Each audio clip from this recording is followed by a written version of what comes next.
Welcome back to Mixing Up Success. Today's episode is deeply personal. Every March, Dani's Kitchen Shop turns blue, not just for a marketing campaign, but for a friend, for a fight, for awareness. This year marks our fourth annual colon cancer awareness cookie set.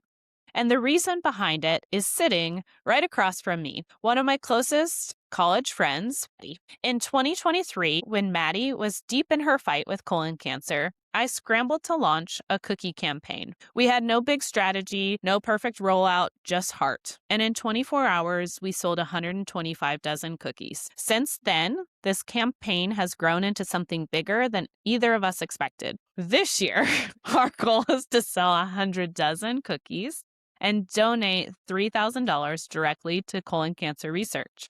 This would be pushing Dani's Kitchen Shop past $11,000 in total donations. This year's theme is Wear Blue because awareness matters, conversations matter, early screenings matter, and yes, we even added a little humor to this year's set because if you can't laugh about toilet paper cookies during Colon Cancer Awareness Month, what are we even doing? Maddee, thank you for being here. Thank you for letting your story radiate. Let's talk about friendship, fighting, cookies, and purpose. Okay. Welcome, Maddee. Thank you.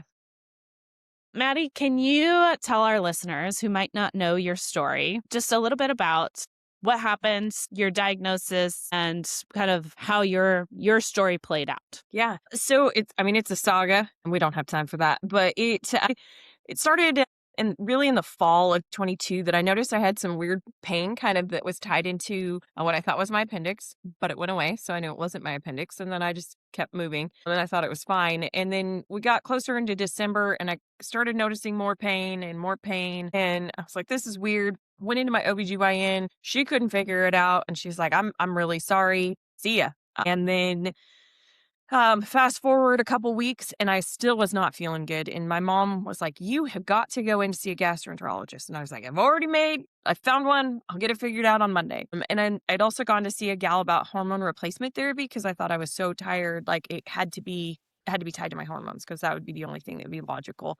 But I'd had changes in bowel habits, but I got sick in college from a calf that I got crypto from. So I thought that was the problem. That was not the problem. And then I started getting really short of breath, like doing a set of stairs, walking up a small hill. And I thought that was weird, but I was like, I'm just so out of shape. And so I went back to CrossFit, which I love. That was probably making it worse because I was so anemic. And then my heart would race and that was weird. And I was like, blood pressure's doing weird things. Like I could come up with an excuse for all of the symptoms I was having, and I just couldn't figure it out. But I had lost a lot of pigment in my skin, and my mom noticed that, and she was like, "That's weird." And I had known that I was anemic for a long time, and my primary it was like, "It's just tied to your period. You're fine. Just keep eating beef and spinach, and take iron, and you're fine." So I was doing all of those things, and it still wasn't getting any better. And so I got in to see gastroenterologists. They were like, "We'll do a colonoscopy. We'll go from there and do some blood work." And then the hormone replacement gal that I went and saw, she would not touch me because I was so anemic. And she was the one who really brought attention to that. And she said, you will end up needing a blood transfusion if you do not get this figured out. She thought I probably had an ulcer of some kind. And so she recommended that I get an endoscopy as well. So I was in to move those appointments up because I wasn't scheduled until March. And this was January. So I got moved up to the 1st of February 11th to be specific. And we had that appointment and we just closed on a house. We were getting ready to move back to Oregon from Idaho. And so there's a lot of life going on. And I thought this will be no big deal. I'd had the blood work done and the blood work was weird. Just don't Google your blood work. If you don't know, like it's very alarming. Dr. Google is not great, but he was not wrong. But I also was like, I don't have cancer. I'm 35 years old. I don't have cancer. Turns out I did. And so I woke up after my colonoscopy and the doctor was very alarmed at the size of the tumor because she couldn't pass the camera by it. And she instantly said, you are scheduled for a CT scan this afternoon. The surgeon will be calling you. You may need to go to Seattle, Portland, or Salt Lake if Boise can't treat you soon enough, but you're too young. This is too big. We've got to get this taken care of right away. So fast forward, I was able to get in to see the oncologist the following Tuesday. And Dr. Dan is my oncologist at St. Luke's. He's the best. And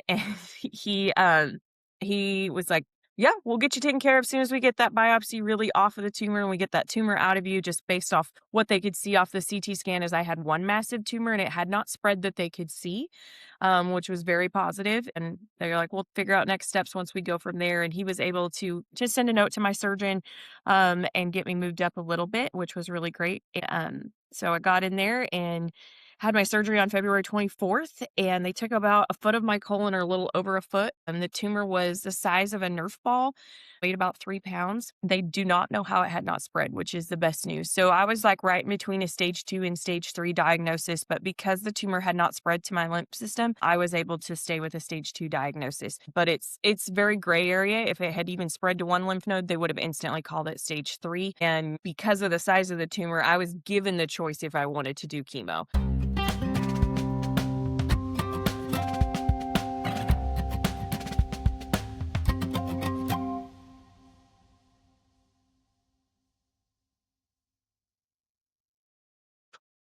So on February 24th, I ended up having surgery, and which was took care of my problem in regards of removing the tumor. Thank goodness it was only one giant tumor that was partying in my colon. It had not spread, which I don't know enough on tumor science to justify why it had not spread because of the size of it, but my surgeon, his team, my oncologist was shocked that it had not spread because it was so large. It was about 3 pounds, or a little bigger than 3 pounds. It was about the size of a Nerf ball, and just they were impressed. I'm going to say it like that, at the size of it. And then I hadn't had more problems. So I don't know why, but I'm going to just say I'm all the grateful, thankful, all the corny things. I'm blessed that I didn't have more health problems because of that. But they removed a foot of my colon, put me all back together. So I'm good to go that way. And then I didn't end up having to have chemo or radiation, which I'm very thankful for, due to the size of the tumor. But because it had not spread, I was in between this weird area of stage 2 and stage 3, where they do see some benefit to chemo, but maybe not enough to justify it. And so I made the personal decision, based on research that was presented to me as well, that it was in this weird area, that it could help, it could not help. And so I opted for no chemo at this time and decided if it came back, I would do it. But hopefully I did not, largely because I knew I wanted to have a family and I would have to go through egg retrieval and all of that. And I just didn't want to have to do that if we didn't have to. So thankfully, surgery took care of it. It was about a year before I really felt better after surgery. And I got some sweet scars, and it's a massive surgery. It's not, I wouldn't say the easiest road to recovery, but I think it's one of those. I saw a post a couple of months ago, in regards to, like, I'm going to say survivor's guilt, that you always think that somebody else has it worse, Mhm. and you feel bad because of that. And so I feel like, though, like, it took me a year to recover, but I didn't have to go through treatments. I didn't have to do all of that. I do feel very, very thankful, and I don't feel like I've had it as bad as some people, but it's been a road. I also learned that we have Lynch syndrome in my family, and so we're at a predisposition for colon cancer and a variety of other cancers based on the genetic mutation that we have, in my dad's side of the family. So that set me up for monitoring on top of my cancer monitoring every year. So it's been really good knowledge. I'm very sad that we have that, but at the same time, of the mutations that we have MHS6, which is one of the better ones if you can have one. So we'll take on that from a positive standpoint. But it's been a lot of education and changing some things in our lifestyle of what we do and how we manage it. Just knowledge is power in regards of what potentially is going to cause cancer. Like, you can't eliminate everything in your life and live in a bubble. Yeah. What I can do to try to help manage that on my side of it is what my goal is today, and going forward, for my husband, for my family, my friends, my daughter. That's trying Yeah. to provide some management across it. Yeah. Well, I will never forget the day you shared with the world what was going on in your life. And you were, like, oddly quiet for Maddie for a while. But you had been telling me for like 6 months, like, I don't feel good. I don't feel good. I don't feel good. But I'll never forget when, you put it out on a blog, because how do you tell the world what's going on? You can't. I read your blog and I was just devastated. You weren't through treatment by any means. You didn't know what the outcome was going to be. And I just felt helpless, right? As one of your close friend, I Mhm. was like, what? I can't do anything. And so I sat with it for a little while and I thought, well, what can I do? I really thought, you know what? I could help raise awareness through cookies. And I designed a cookie set in honor of you. I had some Herefords and I can't remember what the first set had. And turquoise, and Yeah, that's what I remember. Yeah. Lots of Maddie things. And I just threw together a quick marketing campaign via social media, and we shared it. And in 24 hours, we sold 125 dozen cookies. I put 100 dozen. I was like, well, we'll be lucky to sell a few. Yeah. And then it was like, we sold out. And I was like, well, I could probably make another 25 dozen.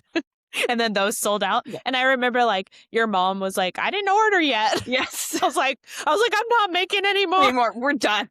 We're done. Yeah. But I mean, everybody wanted, because all of us felt helpless. We didn't know how to help. And so we started raising awareness, and I donated 50% of the sales to colon cancer research. And we have done it every year since. And every year we've brought on new stories. We've highlighted different people, but honestly, it's gotten to where I hear too many stories. I hear too many people my age that are in this predicament. And this year, my focus is awareness, right?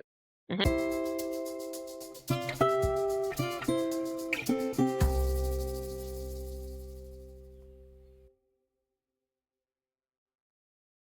You know the data a little better than myself, but can you share why awareness matters around colon cancer right now, and the trends we're seeing in colon cancer and that it's rising in younger adults? Yeah. So since 1950, colon cancer has been on the rise. And so our generation, so millennials and the younger generations, are going to be largely impacted by colon cancer. Initially, when I found out I was sick, so 3 years ago, they said by 2030, colon cancer would be the number one killer of people under the age of 50. And now we're not even there yet. And it is the number one killer by 2026 of people under the age of 50, which is insane. We don't know why it's happening. And there's tons of speculation. I mean, you can speculate. You can say that it's the food you ate, it's the alcohol you've consumed, it's your environment. There's so many things that this could be. Like I said, I have a genetic precondition. There's probably a lot of things that I did in my life and made choices along the way. It probably impacted that. Like, I had way too much fun in college. That probably is a part of it. There's so many things that could be causing this, and there's not one single root in this. Microplastics could be something. There's a variety of things. I've had the opportunity through St. Luke's out of Boise to be involved in some studies. One was through MD Anderson of identifying just blood markers so that you could develop, or that this company could develop different testing opportunities, and insurance would recognize it. You didn't have to go through a full colonoscopy to see that you've got issues. Colonoscopies help a lot. Like, I'm a huge fan for them. Because you can take care of those polyps and then you're good. Like, colon cancer is super treatable and super manageable if it's caught early. It should not kill people, but it's a silent killer. Like, that's the unfortunate nature of it, is you just don't think you feel good. And then, as we've been seeing in the media, friends that I've lost to this battle, that they didn't find out until it was too late. And it's no fault of their own. They just didn't feel good. And it's hard to get recognized of being a young person. For these symptoms. I mean, similar to myself, that my primary doctor just thought it was my period was my problem. So there's a variety of things that are in this, but one of the studies, the main study I'm in that I'm still able to participate in, is through Dana-Farber at Harvard. And it's a monitoring study, and it's just a stool sample every, now it's every 6 months just because it times in with my testing. And then it's follow-up questionnaires of just what I am eating, what I have been exposed to. And they're just trying to identify that, looking at the microbiome and working through that. Don't we all wish that we had this magic answer to what colon cancer, why it's causing this, and what this increase is? But we don't have that yet. But I think there is a lot to be said in regards to processed foods, inactivity, and just not taking care of ourselves as a society. I'm saying that as myself, that I know I could always do better, but there's another portion of this, I guess I feel like I got a gift in this. And so I have to choose to advocate and to be very aware with this. And so being able to help support you this year is always incredible. Every year is incredible. And for you to take the time out of your life and your business to do this obviously means so much to me. But it's exciting. It's exciting and it's sad. I feel very weird that I get excited to talk about this, but I do, because it's going to impact other people's lives. And if I can help save one person's life, like, everything is worth it. Talking about this, making fun of myself, and my bowel habits, which is awkward to talk about to an extent. It's awkward for other people. It's not awkward for me because I'm so into it now, but it is awkward. Like, Yeah. we're conditioned that you don't talk about what happens behind a door, even though we all use the bathroom, we all eat, like all of these things are very natural. And so, yes, I joke a lot about it, but at the same time, like it is a serious matter, and taking care of yourself and being aware of what those symptoms are is critical. Yeah, I think, well, first of all, you have already saved lives. We know that. We are every year, we get stories when we do this fundraiser from people that said because you said, "Don't write off colon cancer or don't push harder," they caught something early. And so you've already saved numerous lives. I know that. That's why we keep doing it, though. Like, it's hard not to just keep finding a way to bring awareness to something that's really close to us. Mhm.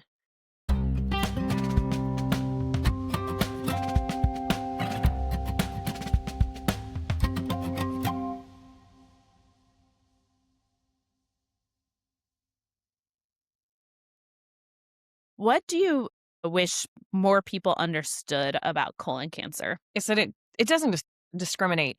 Yeah. There's definitely populations throughout the world that are more susceptible. And the African American community in the United States has a very high incidence rate of it. I don't know what that cause is. I don't know if it's a genetic factor. I don't know enough on that, but they do have a high incidence rate. So of just being aware and being aware of what these symptoms are. And it's everyday stuff that you literally are like, man, I'm tired. Why are you tired? Why have you been tired for weeks? Looking back at myself specifically, I mean, I was so puffy and so swollen and my ski boots didn't fit. Like, I mean, it was things that I should have caught, but I thought I'm just overweight.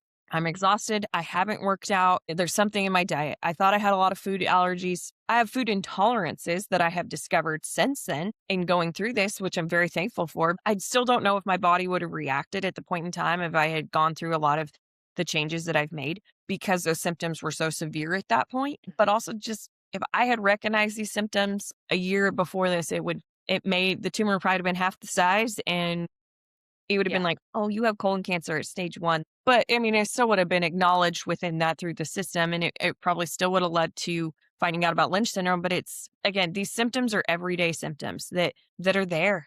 And that are I just, think one of the challenges, it's just like gaining weight. It's like Mhm. you don't realize until you're like 10 pounds up or whatever it is, 40 pounds up, and you're like, geez, how did this happen? What happened? Right? Like, how did this happen to me? It happened overnight. The way you've described things over the years to me is like, it's kind of similar in that, like, it's like this slow and Mhm. steady, like, impact. And then all of a sudden, by the time you like are like, okay, no, this is not right, it's further than you want to admit. Yeah. Like, It's terrifying once it gets there. And yeah, it's taking care. I think probably one of the biggest things that people could do, and I mean to answer that question, Danny, of like what do people should know about this is A, going to your primary. Granted, my primary experience was one thing. My new primary, he's the best. I say that everybody's the best, but he is wonderful and he's very aware of my situation and he's learned from that in treating other patients.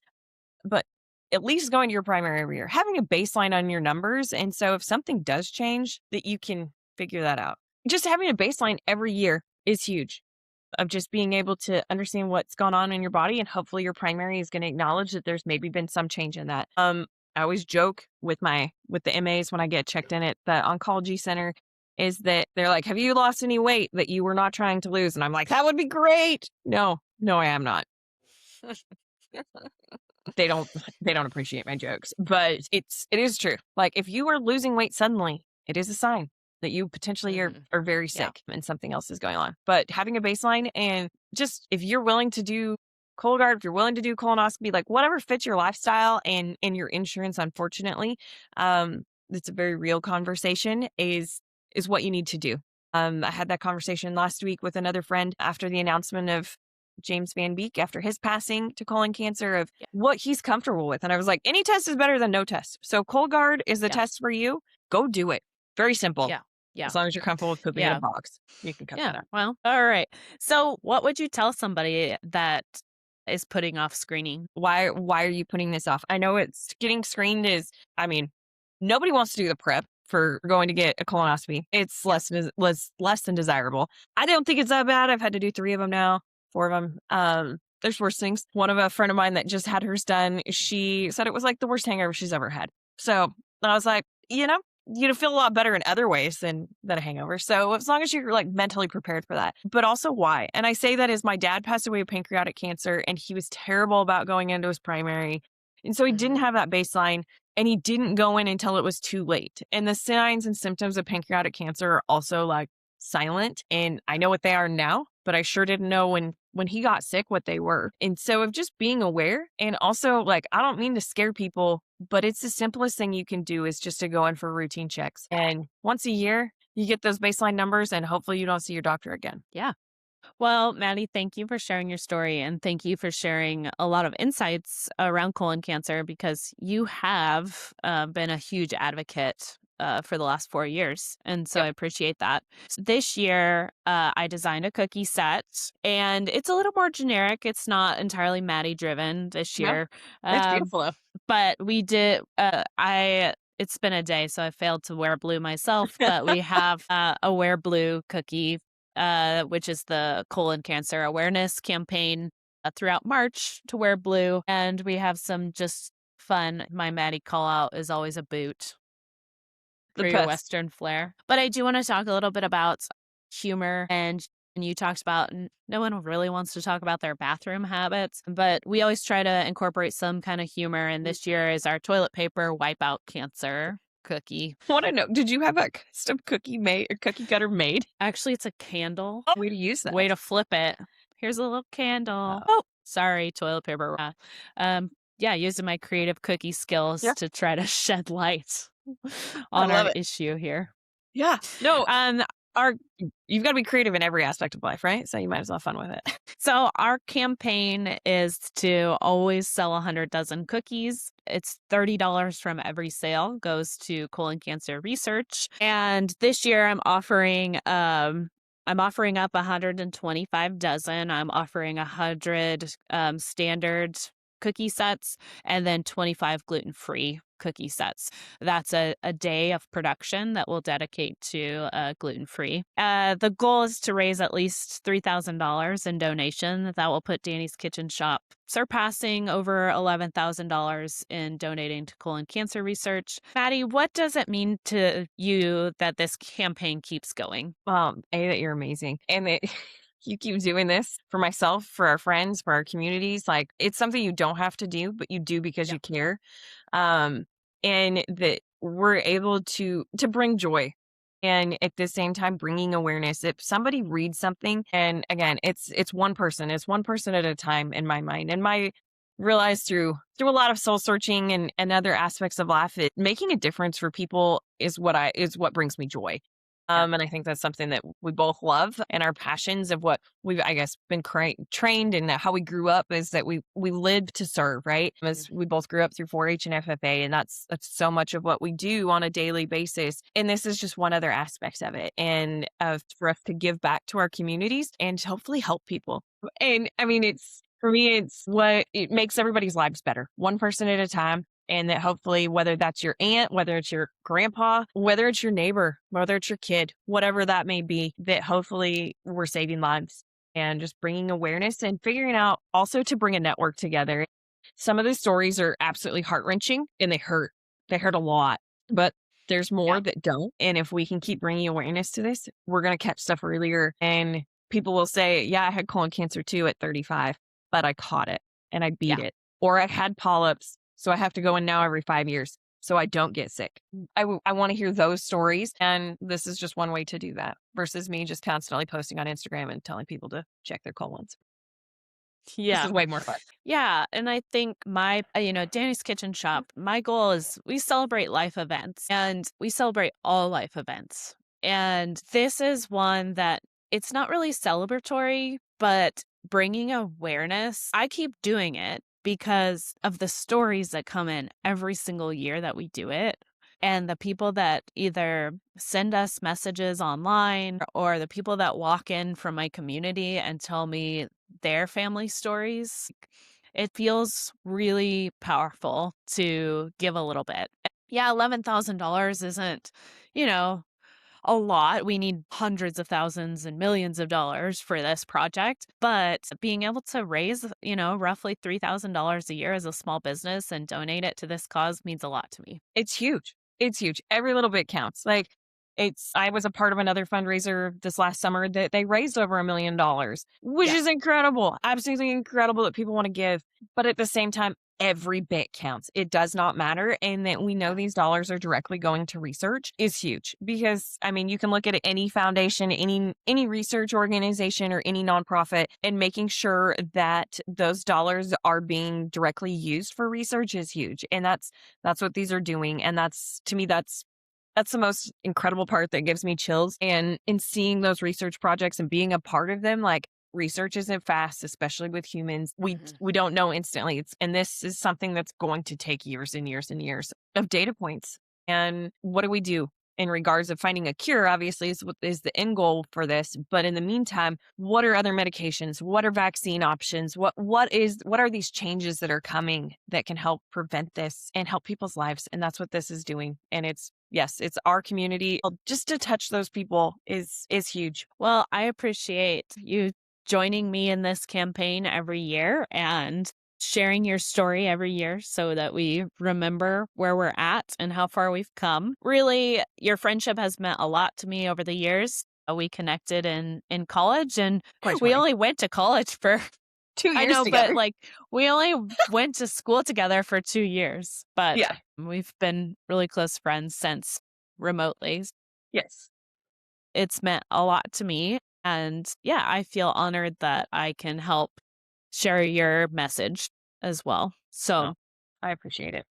and it's about consistency. I share that in business too. Mhm. And when I started this campaign, I just needed to do something, but then I was like, well, why not every year? Like the research needs to continue. So a one-time thing isn't going to have as big of an impact as if I can keep doing it year over year over year. I hope that if you're listening, that you consider buying a set of cookies to support the cause. Remember, $30 of every purchase goes towards directly to colon cancer research. And throughout the month of March, wear blue, consider getting screened, and talk about colon health. What Yeah. else would you add, Maddie? Just go live life and enjoy the lives and the people around you.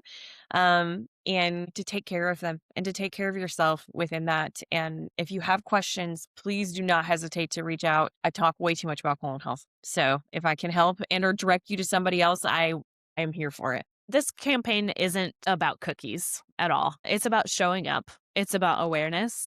It's about funding research. It's about friendship. It's about radiating hope in the middle of hard. If you want to support, purchase a set. If you can't purchase a set, share. Get the information out. If you're over 45, schedule the screening if you haven't had one yet. If you're under 45, learn about your family history. Hmm. And then let's wear blue. Let's wipe out cancer. And uh, let's keep mixing up success with purpose. Thanks, Anything Danny. else? No, Thanks. this has been amazing. And thank you for all you do. I love you.